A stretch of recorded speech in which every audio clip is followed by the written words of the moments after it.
Okay, we're live. Hello, everyone. Welcome to Cliff Lede Live. We are coming to you live from the winery today. That's a lot of lives. It is. Jason Lede, General Manager here at Cliff Lede Vineyards. I've got Travis Bullard, our winemaker, joining us tonight to go through some amazing new releases that we have and some things coming up very soon. And looking forward to tasting some amazing wines, of course, with Travis here. Really quick, we do have a chat function. I believe it's available there. So if you have questions about the wines at any point in time, please throw them there, and we'll do our best to get to them through the program. A couple other things really quick before we start tasting and talking wine. So you'll notice tonight we are not featuring any fell wines. The fell wines, we've been doing our final sales on those, and we will be charging forward with Cliff Lede only. But if you are interested in picking up any more of the fell wines, we have this incredible pricing to the end of the month. And then that's it. That's kind of the last chance you'll have to get those wines. And we have a really incredible specials on them. So please take a look at that if you're interested in adding some Pinot Noir, some Chardonnay, some Pinot Gris, all exceptional wines. But it's time to say farewell to fell. Also happening soon, May 18th, Rock Block release party. If you're able to join us here in Napa, we'd love to have you. This is always one of our funnest parties of the year. We got a live band, we got great food. We feature the Rock Block wines, old vintages, new vintages. It's a fun day, and every year people come and always want to come back, and it's definitely something to check out if you haven't yet. So think about coming to see us. May 18th, we still have some tickets available. And I also want to mention the poetry dinner coming up in August. I didn't write down the exact date, but check us out online, find out when that's happening. That's one of my favorite dinner events that we do, in that it looks over the vineyard, beautiful vistas. It's a beautiful time of year to be here.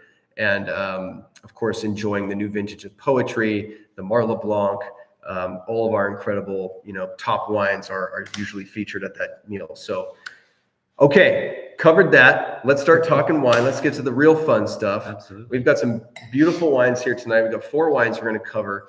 And we're going to start off with the 2024 Cliff Lede Sauvignon Blanc. What you'll notice is in a beautiful new label. Still looks very traditional. We didn't switch it up too much, but we gave it a little more presence on the bottle. And you'll notice right away when you receive these that it's got this beautiful new paper, holds up really well when it gets wet, which is also important for this wine. But really thrilled with how that turned out, and even more thrilled with how the wine turned out. So Travis, tell us a little bit about 2024. How was that vintage? I mean, it wasn't that long ago, right? Less than a year at this point. So, but they're starting to stack up. So. Yeah, I know.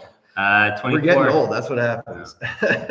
So 24, nice growing season. Got off to a good start. We had a nice set, no problems with frost or anything like that. Pretty even growing season through spring and summer. And then we got a little bit of heat late in summer, in September, always around that Labor Day. Yeah, of course. So we got a little bit of heat. But the wines they're beautiful. We did our first pass on the reds not too long ago. And we were very, very, very excited about the red quality that we were tasting, even this young in barrel. Mm-hmm. And then, of course, the Sauvignon Blanc that we have right now. I kind of thought it was a little bit departure from, the kind of driving citrus note that we've had in the past, but tasting it right now, I mean, it's got that beautiful lemon curd backbone that it always has. There's also some really nice honeysuckle and pear and honeydew, I always kind get of that green pear. melon. That's been a recent thing. I mean, I would imagine maybe including more of our estate fruit, more of that Carneros vineyard is now bringing maybe more of that pear quality, and a lot of freshness in this wine, and it's got a beautiful acidity. Yeah, we bottled it last week of March, first week of April, and it's already showing really, really nicely. Yeah, I used to say that I would like our Sauvignon Blanc to be in bottle for 6-8 months to a year to kind of let things integrate. And I find nowadays with the way you guys are making it with the Semillon, I mean, I just love this wine straight off the bat. I don't feel I need that extra touch of integration or texture. Maybe that's what I used to really like. I mean, and by the way, this is back in maybe the 2015 or 13 vintages. Sure. But now that, I mean, we're working with more Semillon, it's evolved. This has about 23% Semillon in it. And it's close to 50-50 between barrel fermenting and aging and stainless steel. So I think we're about 55% barrel fermented and aged in this. So it gives a lot of those two combination of the Semillon and that barrel fermented and aging gives you a lot of weight, a lot of mid palate, a lot of creaminess. Yeah. And then there's the freshness and the real pure fruit coming off of the stainless steel ferments. Are you stirring these barrels consistently throughout the aging process, or? No, we do. We'll stir about once a week through fermentation, and then maybe for like a month afterwards. Okay. And then we kind of taper off on it. I see. Yeah. Yeah, it's super creamy. I mean, maybe a little more fruit forward, or like notched up a little bit on the fruit than the 23, which I found to be a little more. Maybe it was that citrus you were talking about before. Yeah, it was a little zippier. I mean, I like how this has maybe a little bit more intensity. I mean, of course, I've always enjoyed wines that have a lot of flavor and a lot of different, cornucopia of flavors. This seems to just have a little bit more out of the gate, I guess, than I saw in the 23. Yeah, I think that's kind of like a mark of the vintage, with a little bit more heat, like coming into harvest, kind of showcases more of that, more fruitful flavors. It's really nice. And again, that creaminess. And I also I do get a little minerality, a little rock in there. It's like, not rock, but it's like wet concrete or something. Just like, really nice.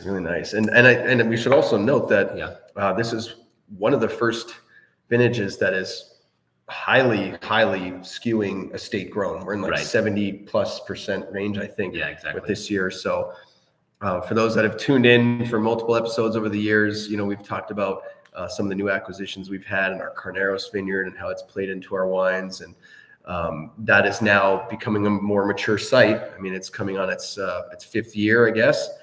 And we're starting to see how it's bringing more quality to the wine, and we're starting to, slowly bring it more into the program.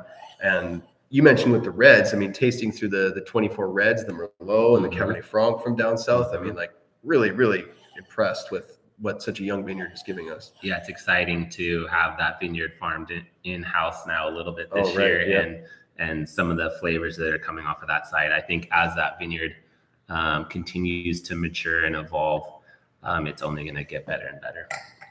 Just checking the chat real quick. Just a quick hello to Brian and Carol. Thanks for tuning in as always. And Paul and Barb, Minnesota. Awesome. And then Dan out in New Jersey mentioning he loves the body on this. It's not buttery like a Chardonnay, but it's got body. And I totally, agree with you, Dan. I think that's become a trademark, house style for us. I love it because throughout the travels and the things that I'm doing, and you can comment on this too, you do wine dinners, and chefs can interpret the pairing with this wine so many different ways. You can have it with seafood, you can have it with salads, you can have it with like lighter white fishes. There's so much versatility with this wine when it comes to food that I'm always telling people, like, yeah, you can chill it down really cold and like sip it on a hot day and just enjoy it like that. There's nothing wrong with that. But this wine is a beautiful wine to carry through, into a dinner. So another reason I'm always trying to sell it at restaurants, because I feel like, hey, people can start with a bottle, have a glass with their appetizer, and then it can even just roll right into their mains. And I absolutely love that. So I'm assuming that's the Semillon, that's the barrel, some of that lees aging. Yeah, and just, I mean, when you pair with food, it'll pull out different characteristics. So, sometimes like that minerality and the acid, because it has really nice acid in the wine. So sometimes that showcases depending on what you're eating, or sometimes, if you're having something that's a little more acidic on the meal, then like the roundness and the richness of the Semillon and the barrel comes out. So yeah, it's fun to try with different foods for sure. Awesome. Well, I should also mention right now, the 24 is members only. So enjoy that. We still have a little bit of 2023 available at the winery. So if you want to taste a new vintage, of course, go ahead. But we'd be happy to send you some 2023 if you like me, sometimes like the wine with about a year of age on it. But beautiful stuff. Nice work, Travis. Thank you. And yeah, really digging that new label. So take a look at that when you get your shipments in.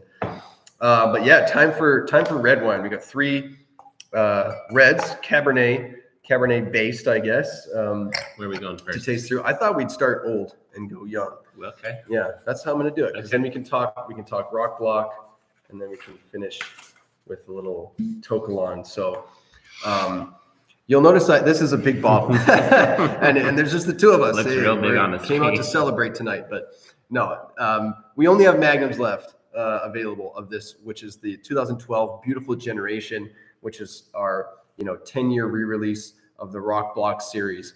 And so if you love our wines with some age on them, you can still get this guy. However, it is in the Magnum format. And the nice thing about the Magnum format is, as we know, it ages beautifully. It ages a little bit slower than the 750 ml bottle. Let's try not to knock that thing over. Jesus, I would do that. Okay. But 2012, Mm-hmm. Beautiful Generation. So the Beautiful Lede Vineyard block, which is, I'm looking outside because I'm literally looking down over that block right there. And then My Generation. I forget where My Generation is. I might have to pull the map out, but I think it's in and around the Rhythm Vineyard. Yeah. So the concept with the Rock Block, as a refresher, is always a wine that showcases a little more flash, a little more opulence, something that is more rock star personality. And then the name of the wine, Beautiful Generation, it comes from the two of the vineyard blocks that are in the blend, but there's often maybe 6 to 8 blocks that contribute to the wine. And then my dad is the one who decides, what the ultimate name is going to be. So Beautiful Generation. I think I've said beautiful about 15 times already tonight. So stop. Great name. Love that. Great songs. They go to 11. Great nose. Wow. Here we go. So beautiful. God, I did it. Don't do it. I'll take over. Okay. This is a great point of its life cycle, was what I wanted to point out. But I will let you take over. Tell us about 2012. Yeah. So, I'll start with 2011. Was a really it was a really cool year in Napa, and we had a couple of rain events during harvest. So it just the whole vintage, if you guys were following, Napa was kind of marked by that cool wet year.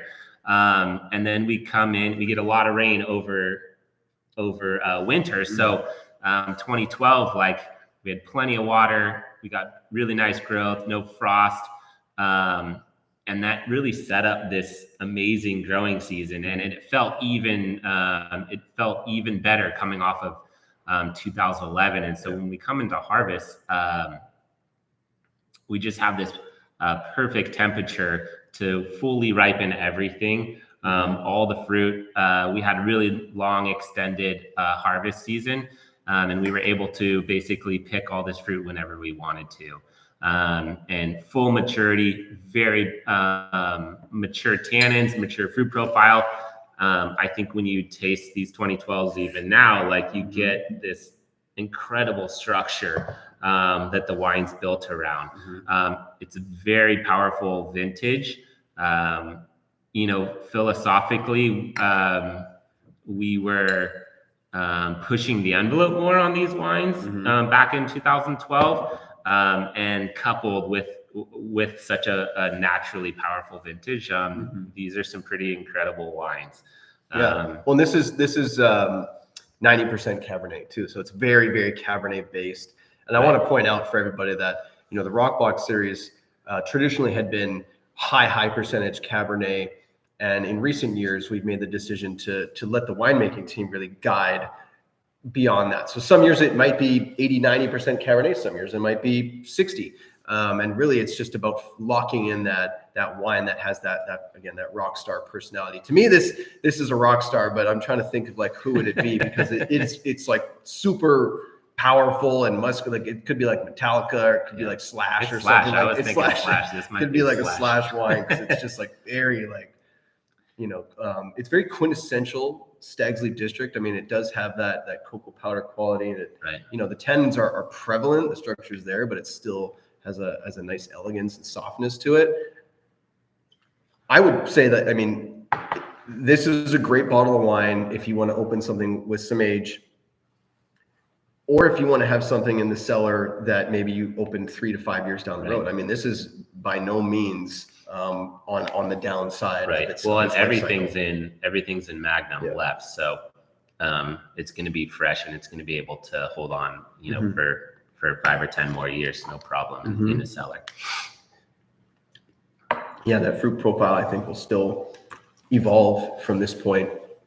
Yeah, this is, wow. You said, so it's 90% Cab. It's got 9% Merlot and 1% Petit Verdot. I think which shows you when we were on the blending table, we're like, wow, this is has so much structure and so big that, we added a higher percentage of Merlot probably than what you'll see in future rock blocks because we're trying to soften it and add, kind of sculpt the corners and just a pinch of Petit Verdot because that wine is already so strong.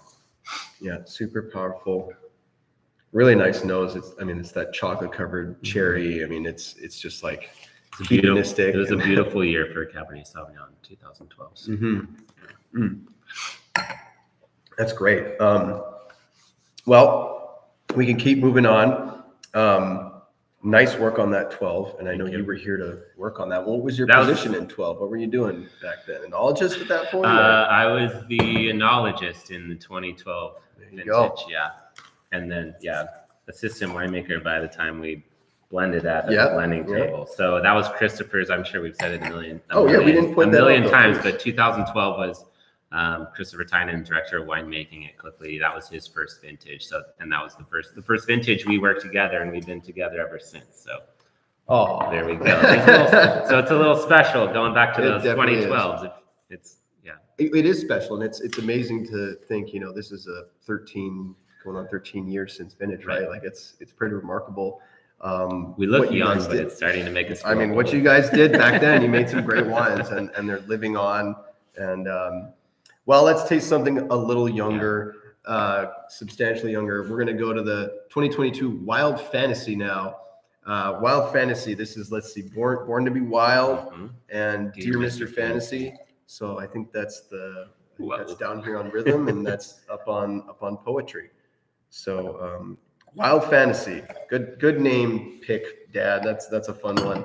Yeah. Wild Fantasy, 2022 vintage. We've talked about it a little bit, but give us the rundown. 22. What was that like? Yeah, 22 was a great growing season, and then we did have a big heat event in the first 2 weeks of September. So that kind of set up harvest. Philosophically, we tried to get out in front of that heat, and we did. We picked the majority of the fruit, certainly on the estate, like what you're going to find in this rock block wine was really early in September. So this wine, when you taste it against the 2012, we're leaning more into the elegance and finesse. I think where the 2012 showcases its power and structure and firmness. This showcases beautiful acidity, really, I don't want to say beautiful again. I know. really seductive aromatics. How about that? And just like an ethereal effortlessness. I don't know if that makes sense. Somehow packaged into some Spinal Tap. Yeah, it's still to me has the essence of the rock block. It still has nice power, and the fruit is leading the way. It's not like a savory wine. It's not a super terroir rocky driven wine. There's a lot of fruit here on the up front. But you're right. Let's say it's very pretty, right? There's an elegance to it.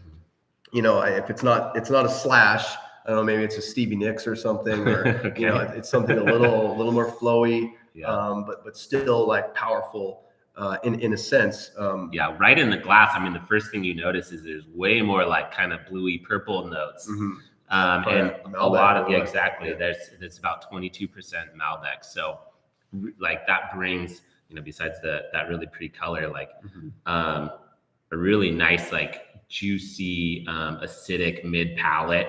And all those kind of exotic brambly fruit notes. I was gonna say I was gonna say wild, but maybe exotic exotic spices. That's probably more the correct winemaking note.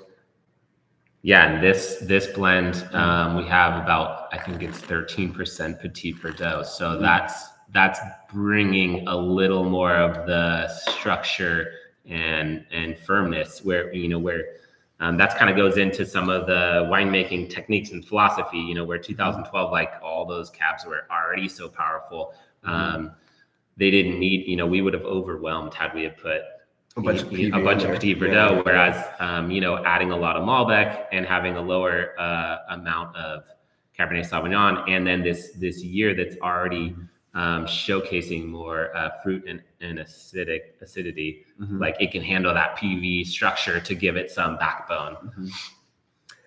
I have to say that, tasting the 22s, it's been periodic over the last maybe 4 to 6 months for me, and every time I come back to them, they just show an extra layer of evolution. They seem to be really starting to blossom and come into their own. And I would suspect coming into the fall, holidays, I mean, these wines are probably just going to be like just absolutely stunning. Obviously still very young and primary, and the fruit is there, and I've already said this on the webinar a million times, but I'll drink a wine young, I'll drink a wine old, I love it all.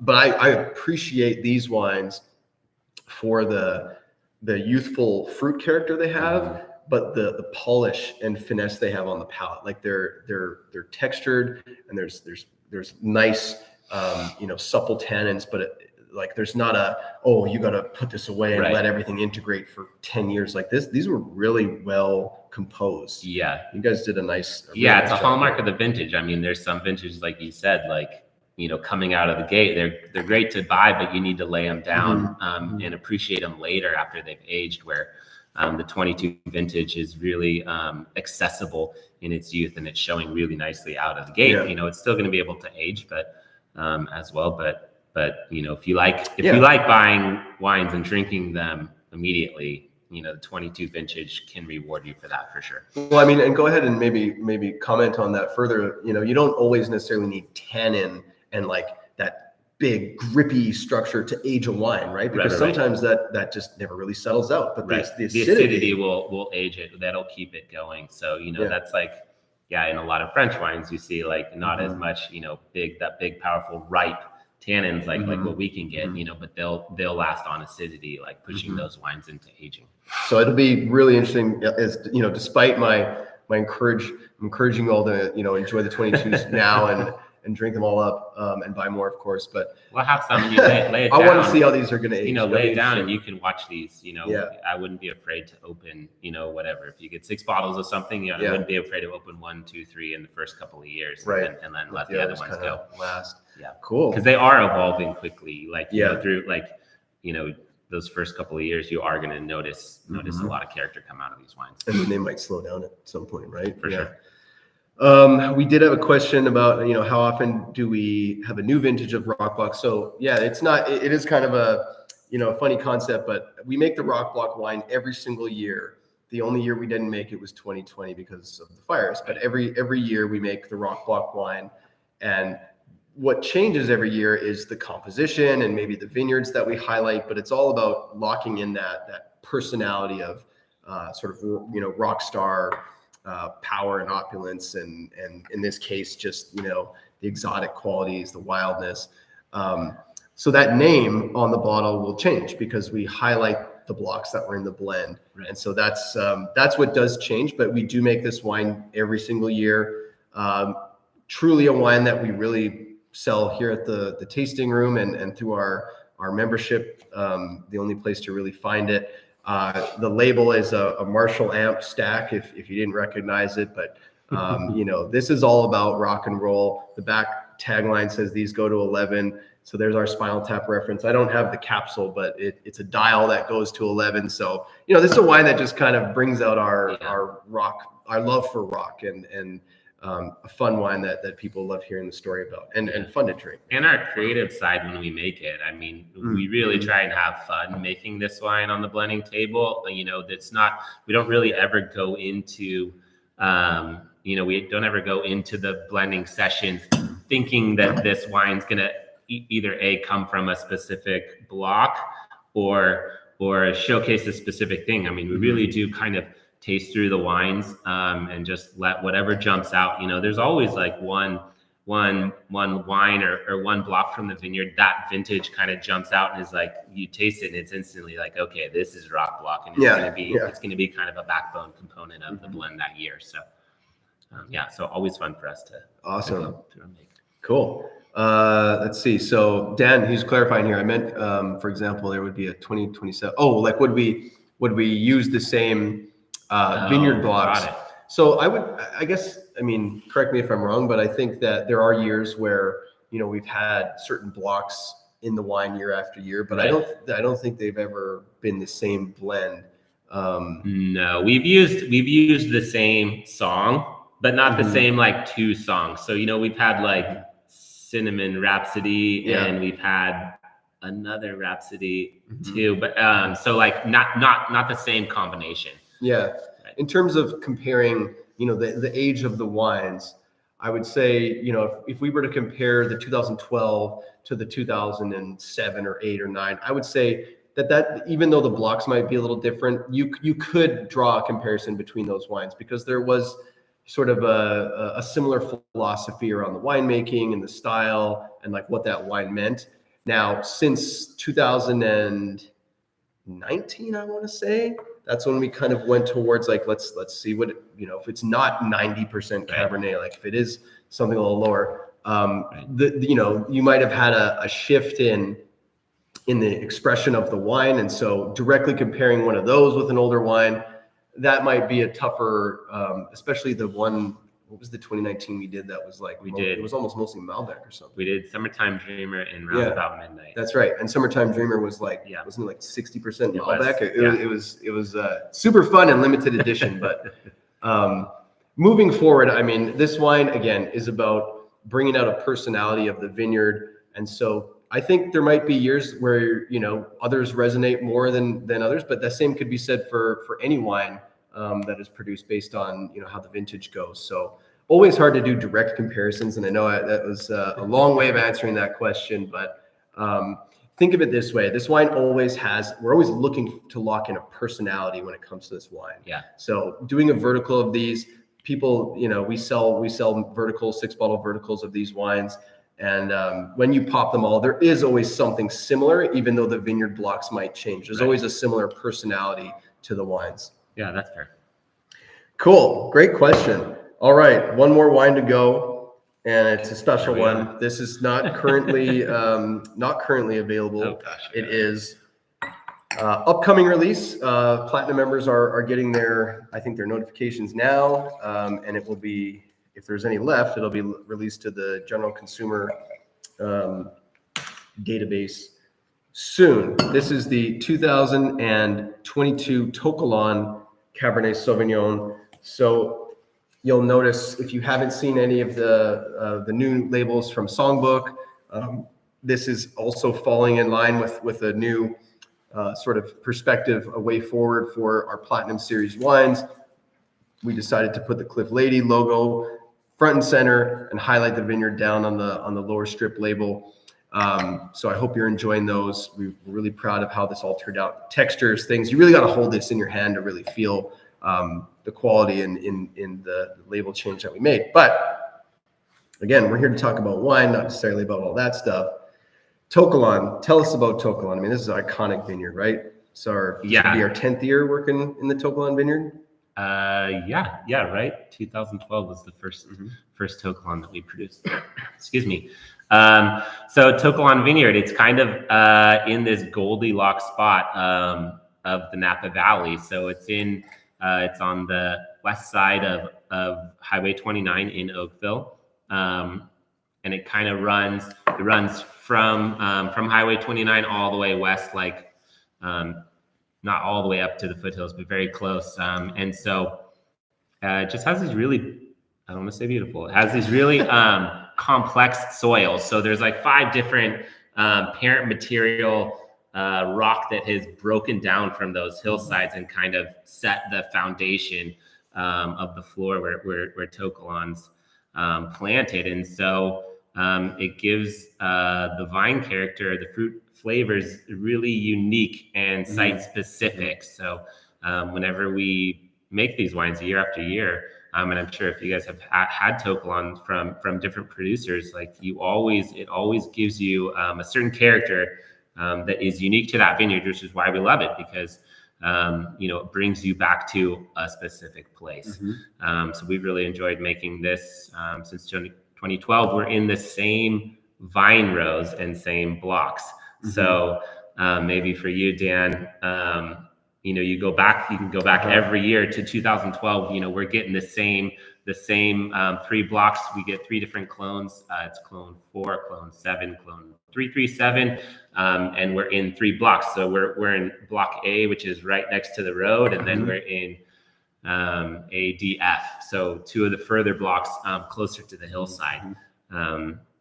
And each of those kind of give off their own unique little characteristic. That one block is more tannin structure. One block gives off way more perfumey fruit. There's always blackberry and graphite and kind of like dusty loam to the To Kalon. So those are kind of hallmarks of what we see. We always see, at Cliff Lede, like we always have more of a darker fruit profile, I think, on To Kalon when judging by like the blocks that we get. Yeah. Well, it's such a amazing site in that, it's fairly nondescript when you drive by, but the history goes back to, it says right here on the bottle, 1868. Some of the first wines, that were, I guess, celebrated in the Napa Valley came from the To Kalon vineyard. And so to be able to make wine from such a historical site is pretty special. And, we're talking a lot about the blend with the rock block and different blocks. And that's, part of our perspective and philosophy here at the winery is, the more site specific you get, the more the more special, I guess, the wine becomes. So when you get to like rhythm and you get to To Kalon, you get to, of course, poetry is all from the hillside. This is a special wine for that reason. Like it comes from a specific place, and it's, although it's all Cabernet, it is great to point out that it is 3 different clones, 3 different sections. So there is some blending happening here. Yeah, added complexity. But this is a very pure way to taste a site and see the terroir in the wine. And to your point, we've done it that way since the very beginning. Yeah, and when you get used to a vineyard and a producer, then the vintage really becomes apparent when you taste those wines. That's kind of the variable difference that jumps out from year to year. So 2022, I mean, I'm getting a similar sense of early enjoyment here, but we're talking about pretty serious Cabernet Sauvignon. Yeah. So to me, this is one that could definitely use a little time in bottle before really cracking into it. That doesn't mean don't open a bottle this fall, decant it and enjoy it. I mean, again, it's got that power. It's got that the textures are exactly what I was saying earlier. Like they still have that nice softness, but you can feel the grip of those tannins more, certainly more than the rock block.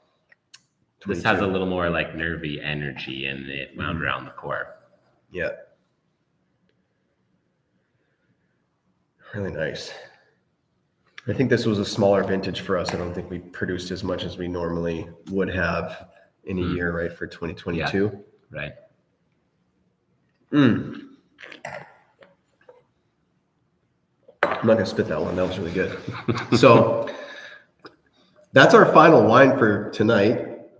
I don't know if there's any more questions that we can answer in the chat, but what an exceptional lineup of wines.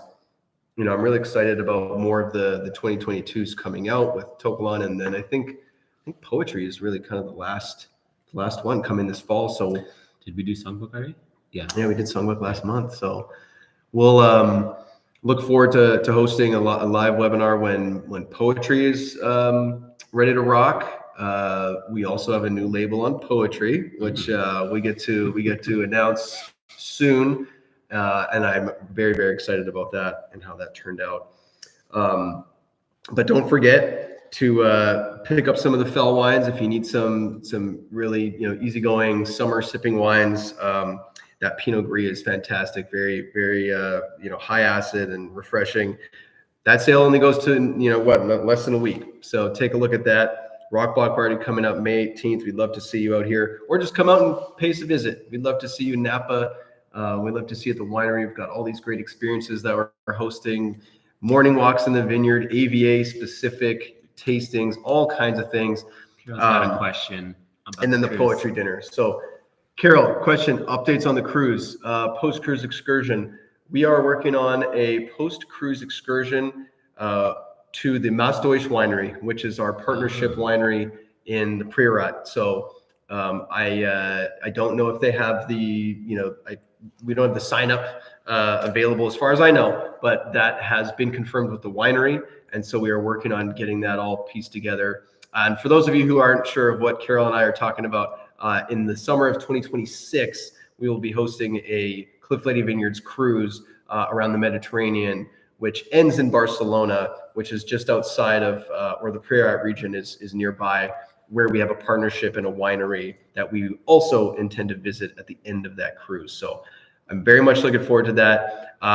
You would probably stay in Barcelona unless the cruise organization company might put together some rooms for overnight in the Priorat. Again, we'll see all of those details and opportunities when they announce that post-cruise excursion. But my recollection is that they're likely going to put together more of a full fleshed out package. It won't just be go to the one winery. There'll probably be other opportunities to see things. And I think that's great. I think it's great to see the region. It's one of the most beautiful. I mean, I'm looking out the window at the Poetry Vineyard, which is my favorite view on the entire planet Earth. You can see it in the window. You can see exactly. If I move out of the way, you can see the reflection. Here, pull that down. But I can tell you that the Priorat is a close second for the most beautiful. Here we go with beautiful again. But it is picturesque, and what an incredible place to experience and stay and taste wine and eat incredible food, and just the history. I'm very excited about that. So as we get more information, we'll make that available. Thank you all for joining tonight. Great to see so many people come on to the program.